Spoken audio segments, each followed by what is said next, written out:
Bom dia a todos. Nós vamos ter mais uma aula dentro do nosso programa para a disciplina SIC-7 e hoje nós vamos apresentar um caso clínico de investigação em uma paciente idosa com dor abdominal e edema de membros inferiores. Eu vou compartilhar a tela para começar a apresentação do caso.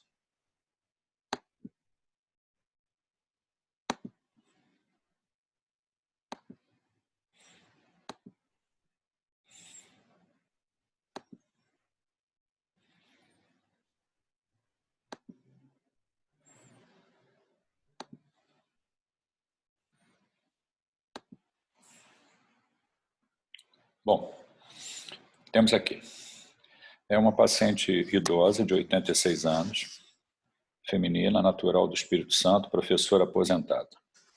A queixa da paciente, nessa primeira internação, foi dispneia e cansaço aos pequenos esforços, dor abdominal e edema progressivo de membros inferiores. Isso que a levou para o hospital. A história da doença atual, início de dispneia aos esforços há 3 semanas, obviamente que progrediu, acompanhado de edema progressivo de membros inferiores e também dor abdominal em andar superior de abdômen. Houve perda ponderal nesse período que não foi mensurada.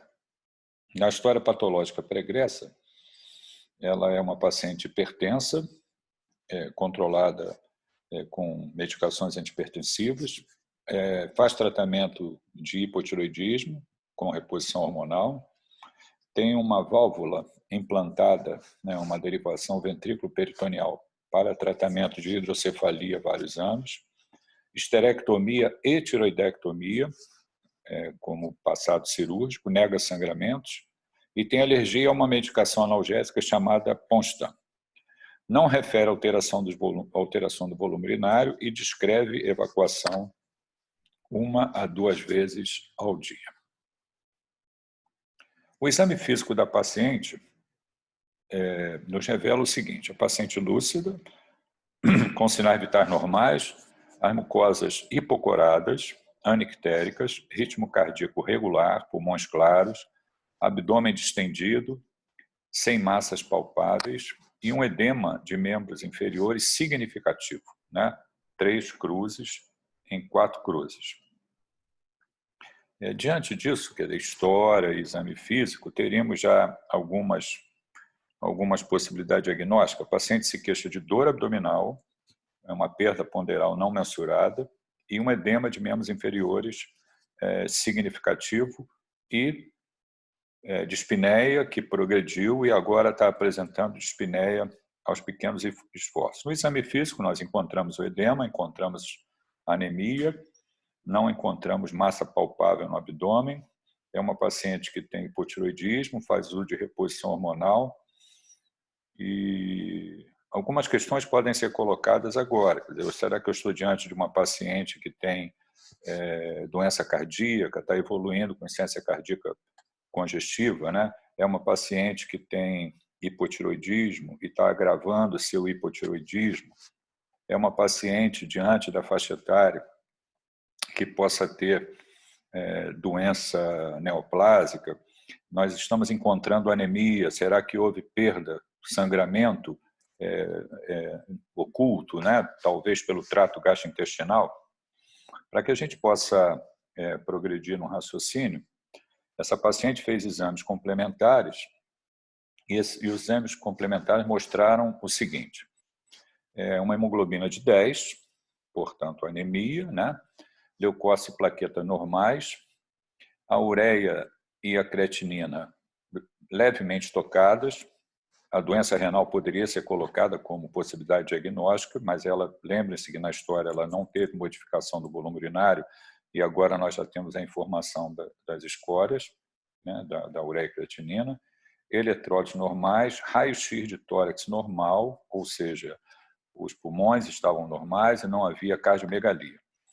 Como havia queixa de dor abdominal em andar superior de abdômen, para ser feito o diagnóstico diferencial, foi feito um eletrocardiograma normal e a troponina negativa. O TSH 19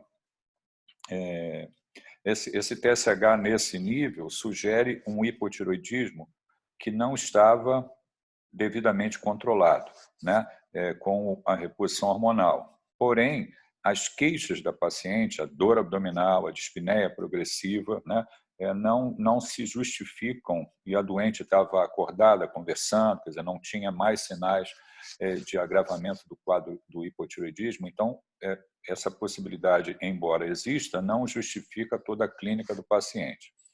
E nós temos mais alguns dados ali, como a desidrogenase lática de 800, o ácido úrico de 8,5, né, também elevado, e a albumina muito baixa, com hipoalbuminemia, né. Nesse momento, nós podemos pensar em algumas possibilidades, né, como que patologias podem cursar com elevação da desidrogenase lática, né? São várias patologias, doença cardíaca, doença endócrina, doença hematológica, doença neoplásica, infecções, também doenças que podem cursar com hiperuricemia, né? Ou por aumento da produção ou diminuição da excreção. E também doenças que podem evoluir com hipoalbuminemia, né? E aí a gente poderia colocar mesmo com a função renal a possibilidade de síndrome nefrótica, doença hepática crônica, desnutrição, enteropatias, quer dizer, alguma doença neoplásica também como opções para serem colocadas. Bom, temos mais exames aqui, né? Então, nós temos já um pouco mais de informação. Ela fez um ecocardiograma que se mostrou normal, ou seja, afastando a doença cardíaca como responsável pela dispneia, pelo edema progressivo, né? Também, para diagnóstico diferencial, por conta do edema de membros inferiores significativo, ela fez um Doppler venoso que foi negativo para a trombose venosa profunda. Essa era uma possibilidade também. E diante do quadro da anemia, sem claramente uma explicação, né, para diagnóstico diferencial, foi feito uma endoscopia digestiva alta que mostrou pelo menos 5 úlceras em estômago, e essas úlceras, não havia sinais de sangramento naquele momento, foi feita uma biópsia, né, porque se pensou na possibilidade de neoplasia, porém essa biópsia dessas lesões gástricas não revelaram malignidade. Então nós já temos mais informações, mas ainda sem um diagnóstico esclarecido. Para que possamos avançar, diante da dor abdominal, uma perda ponderal não mensurada, já havia feito a endoscopia, né, com essas lesões, para complementar a investigação, se decidiu por um exame de imagem. E esse exame de imagem mostrou o seguinte, está ali, fez uma angio-TC e ressonância nuclear magnética de tórax, abdômen e pelve, que revelou massa retroperitoneal englobando vasos arteriais e venosos na altura da bifurcação da aorta para as ilíacas, sem descrição de linfadenomegalias, fígado e baço normais, pequeno derrame pleural à esquerda, hidronefrose à direita e ascite. Vejam, então nós temos ali, pelo exame de imagem feito, mostrando o problema que nós temos que esclarecer, né? A patologia que nós temos que esclarecer, uma massa retroperitoneal comprimindo estruturas, né, arteriais e venosas. Essa compressão provavelmente explica o edema progressivo de membros inferiores, né? Não havia linfadenomegalias, o fígado e baço normais, mas, por outro lado, também já havia compressão ali da via excretora com hidronefrose à direita e presença de líquido livre na cavidade abdominal, ascite, né? É uma outra pergunta a ser feita. Agora, diante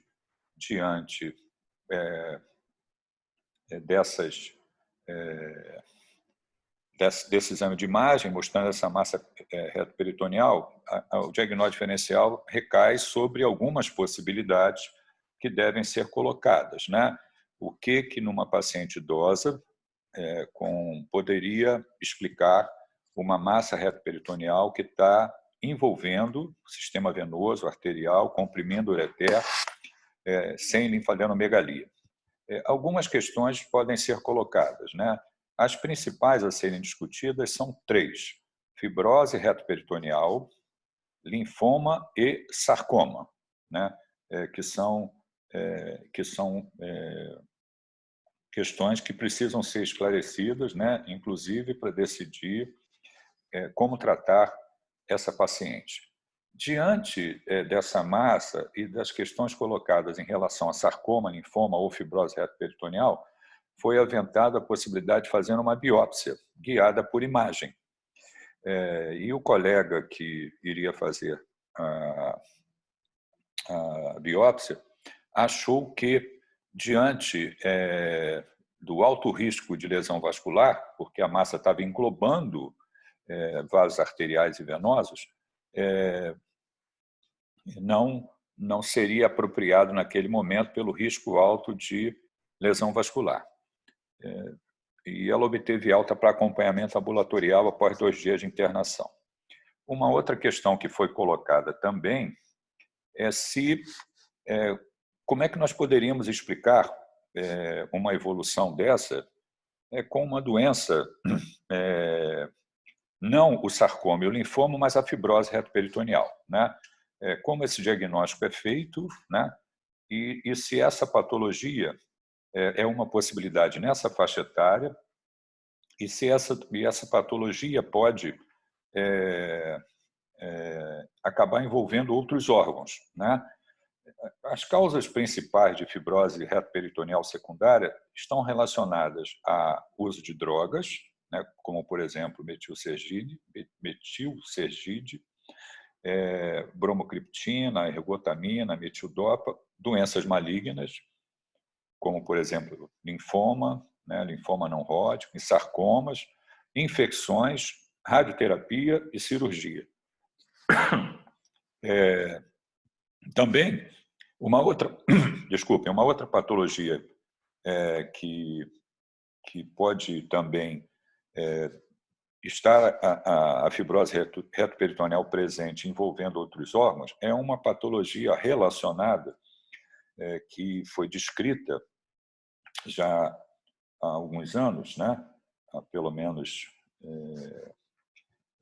2 décadas, que se chama doença relacionada ao acúmulo de IgG4.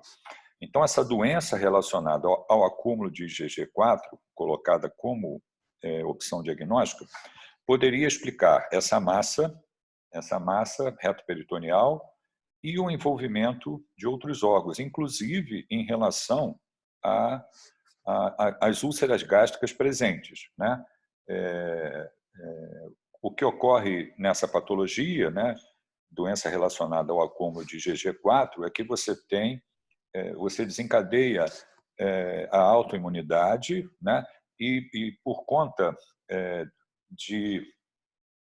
dessa autoimunidade que ocorre, existe a produção e a infiltração de órgãos por IgG4, né, por imunoglobulina da classe IgG4.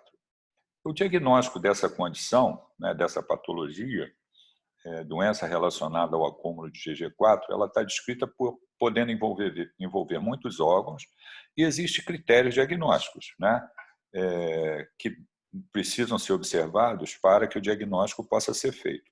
Um deles é a dosagem sérica da IgG4, e foi exatamente o que foi feito nessa paciente. Quer dizer, quando ela teve alta para acompanhamento ambulatorial, a biópsia não pôde ser feita, e aí, nesse ínterim, foi feito a investigação para essa possibilidade, doença por acúmulo de IgG4, e envolvendo outros órgãos, e foi feita a dosagem sérica da IgG4. Essa dosagem, ela foi,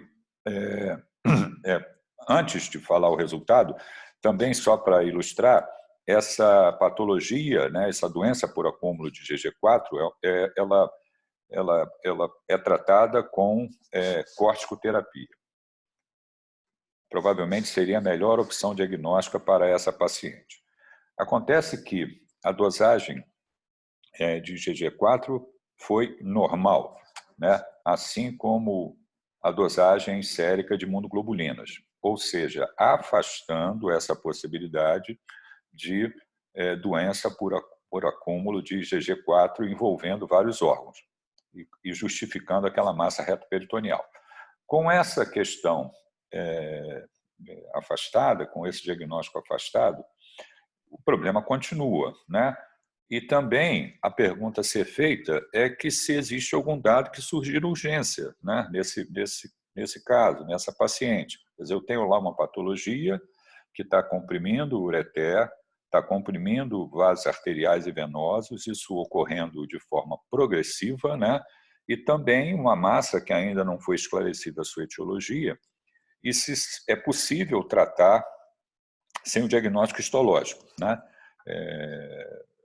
Mais uma vez, essa questão ficou em aberto e acabou se resolvendo diante da progressão da doença e conversando com o colega da cirurgia, foi optado por uma nova internação para fazer a biópsia guiada por vídeo, quer dizer, interna, faz uma videolaparoscopia e biopsia essa massa retroperitoneal, ao invés de guiado por imagem, por uma visão direta por videolaparoscopia.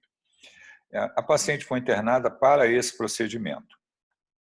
E o que aconteceu, né? Ali nós tínhamos duas opções diagnósticas: afastada a fibrose retroperitoneal, a doença por acúmulo de IgG4, ficou como duas opções, linfoma e sarcoma, né? Uma questão a ser colocada também é se nós não poderíamos fazer uma biópsia de medula e ter o resultado de linfoma, né? Foi discutido com a hematologia e também se optou por não, porque nessas situações nós teríamos a positividade em torno de 50%, né, dessas biópsias, e isso ficou em segundo plano nesse primeiro momento. Então, guiado ali para a biópsia da massa. E duas possibilidades que sobraram seriam linfoma e sarcoma. Lembra vocês que na imagem não tinha linfadenomegalias, né, retroperitoneais, mas ainda assim o diagnóstico de linfoma estava colocado assim como sarcoma.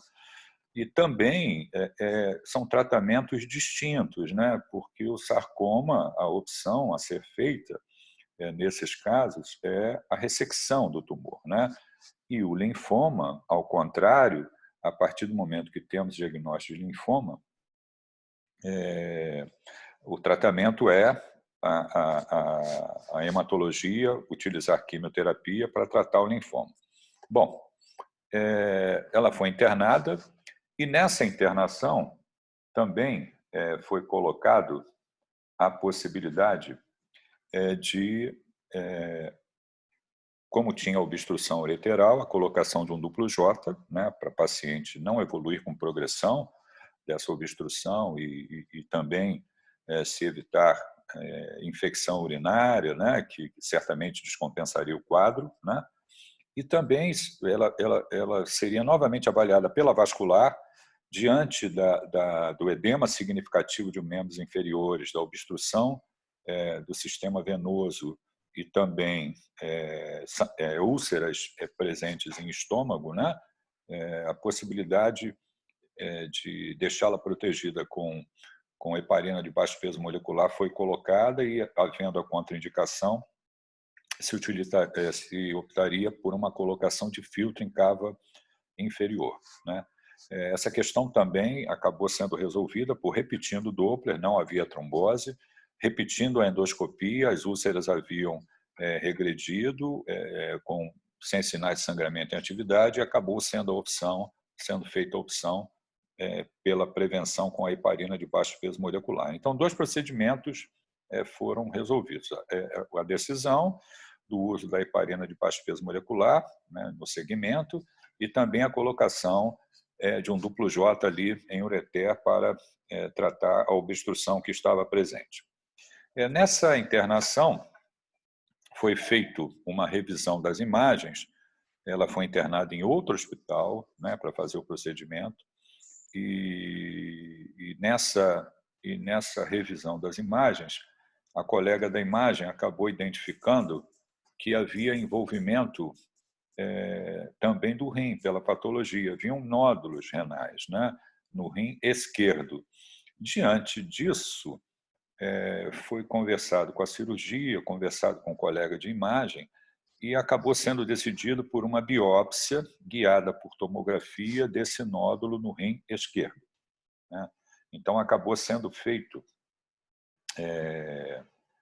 uma biópsia desse nódulo do rim esquerdo com, ali no momento da biópsia, a visualização com o colega da patologia para ver se o material era apropriado, se o diagnóstico poderia ser feito naquele momento. Bom, foi feita a biópsia e naquele momento foi feito o diagnóstico de linfoma sugestivo de linfoma.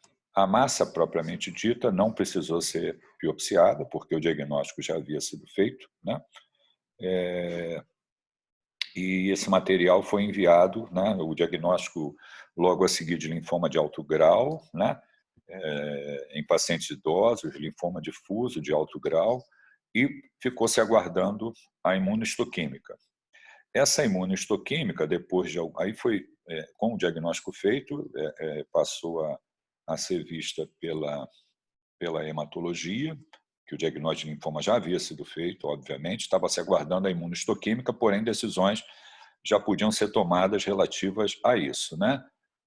Também, como algumas medidas de suporte, né, foi iniciada hidratação parenteral, reposição de albumina, uso de diurético e também o inibidor da xantina oxidase, né, allopurinol, para diminuir os níveis de ácido úrico, com melhora da função renal, também visualizando ali a quimioterapia mais adiante, né?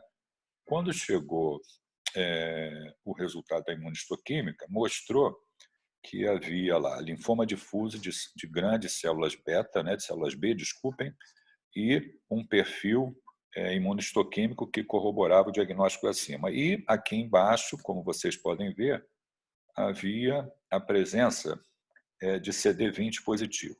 Né? Qual é a implicação disso? Que eu estou diante de um linfoma difuso de grandes células B, numa paciente idosa com CD20 positivo. Isso, naturalmente, visto pela hematologia, foi decidido a quimioterapia associando-se ao anticorpo monoclonal. Isso já visto pela hematologia, né? Então, nós tínhamos o linfoma não Hodgkin, linfoma difuso de grandes células B, né? E com CD20 positivo, né? Esse raciocínio de como utilizar anticorpos monoclonais, ele é interessante, né? Vejam só, um antígeno-alvo requer que sua expressão seja largamente restrita às células malignas, que tenha expressão suficiente nas células para a ligação do anticorpo, que nós vamos usar um anticorpo monoclonal. Esse antígeno não deve ser internalizado pelas células, não deve ser solúvel para que o anticorpo alcance as células.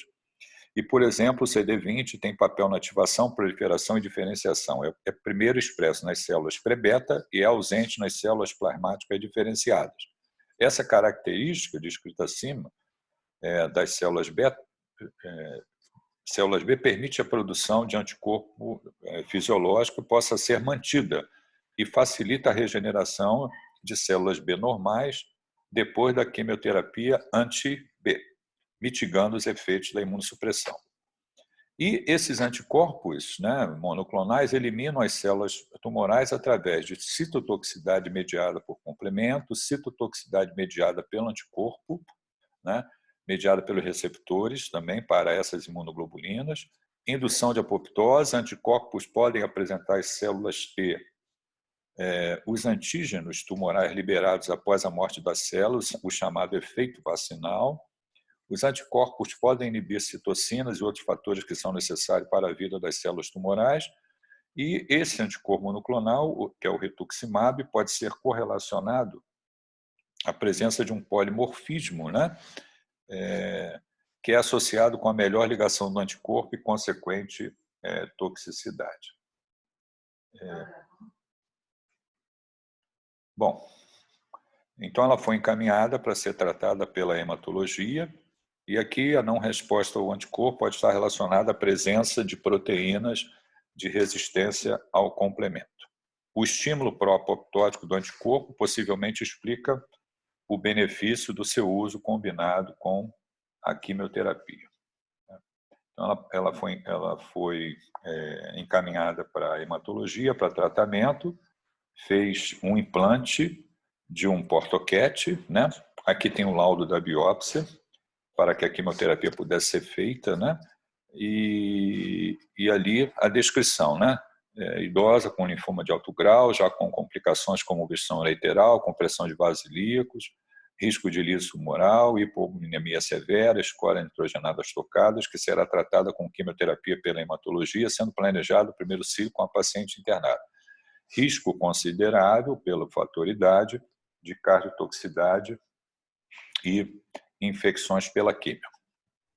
Aqui o portoquete que foi colocado, né, é implantado pela vascular para poder ser feito a quimioterapia, e o uso dos anticorpos da quimioterapia associado ao anticorpo monoclonal foi o que foi feito nessa paciente.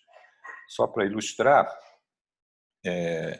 o uso desse anticorpo monoclonal, ele é aprovado para tratamento de linfoma, né, linfoma não Hodgkin, né, desde 1977, então, 97, desculpe, 1997, ou seja, tem mais de 20 anos, né, que se utiliza a quimioterapia associada ao rituximab, esse anticorpo monoclonal, para quando tem imunohistoquímica CD20 positivo. Então, nós estamos terminando a nossa referência aqui do Harrison, como sempre, obrigado. Eu vou pausar, terminar a gravação.